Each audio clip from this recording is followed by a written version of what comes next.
ஜெய் ஜேஷ்டா. ஜெய ஜெய ஜேஷ்டா.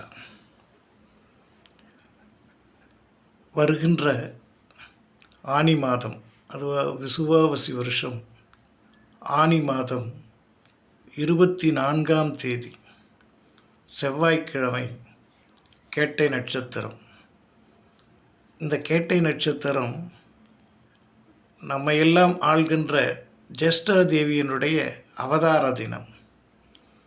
இந்த அவதார தினத்திலே திருக்கழுக்குன்றம் பக்கம் வீராபுரம் கிராமத்திலே எழுந்தருளி அருள்பாலித்து கொண்டிருக்கக்கூடிய ஜேஷ்டாதேவி தாயாருக்கு அன்றைய தினம் ஜேஷ்டா ஜெயந்தி என்ற விழா கொண்டாடுகிறோம்.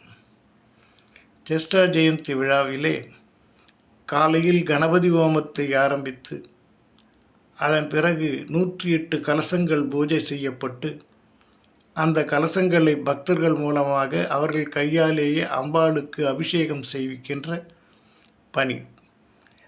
அதன் பிறகு அபிஷேகம் முடிந்த பிறகு அன்னதானம் வழங்கப்படும். மாலையிலே அதே ஜேஷ்டாதேவி சன்னிதானத்திலே 1008 நெய்விளக்கு வைத்து அம்பாளுக்கு பூஜைகள் செய்கின்றோம்.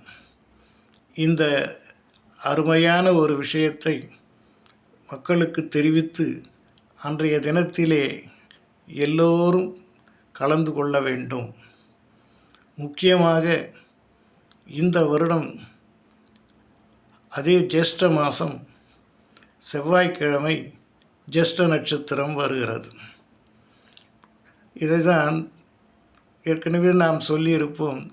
சேத்து மூட்ட செவ்வாய்க்கிழமை என்ற ஒரு வார்த்தைக்கு, அதாவது ஜேஷ்ட மாதம் என்பது நமக்கு ஒரு கடுமையான வெயிற்காலமும் இல்லை, மழை காலத்திற்கு முன்னாடி இருக்கக்கூடிய ஒரு காலம், அதாவது மிகவும் கஷ்டத்தை தரக்கூடிய ஒரு மாதம். அந்த மாதத்திலே செவ்வாய்க்கிழமையிலே ஜேஷ்ட நட்சத்திரம் வருவது என்பது அபூர்வமான ஒரு விஷயம். பொதுவாக மூத்தவர்கள் என்று சொல்லப்படுகிறார்கள். அப்படிப்பட்ட மூத்தவர்களுக்கு அன்றைய தினம் நாம் பிரார்த்தனை செய்து கொள்ள வேண்டும். அவர்கள் எல்லோரும் நலமாக இருக்க வேண்டும் என்று ஒவ்வொருவரும் தன்னுடைய மூத்த ஒரு சகோதரருக்கோ சகோதரிக்கோ அவர்கள் சுகமாக இருக்க வேண்டும் என்று நாம் பிரார்த்தனை செய்யக்கூடிய ஒரு நாள். இந்த நாளை ஒவ்வொருவரும் பயன்படுத்தி கொண்டு அந்த ஜேஷ்டாதேவி ஜெயந்தியின திருவிழாவிலே கலந்து கொண்டு தன்னுடைய சகோதர சகோதரிகள் வளமாக இருக்க வேண்டும் என்று கட்டாயமாக பிரார்த்தனை செய்து கொள்ள வேண்டும். மூத்தோர் ஆசி நமக்கு வேண்டும். அவ்வாறு நாம் பிரார்த்தனை செய்கின்ற பொழுது அந்த ஜேஷ்டா என்கின்ற மூத்தவள் நமக்கு ஆசி கூறுவாள்.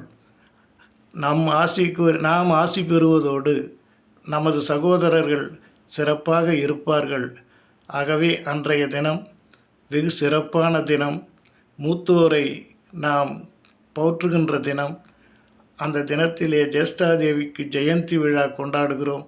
அதில் அனைவரும் கலந்து கொண்டு தன்னுடைய ஈடுபாட்டை செலுத்தி அம்பாளுடைய அருளை பெற வேண்டும். எல்லாம் இன்பமயம், எப்பொழுதும் இன்பமயம்.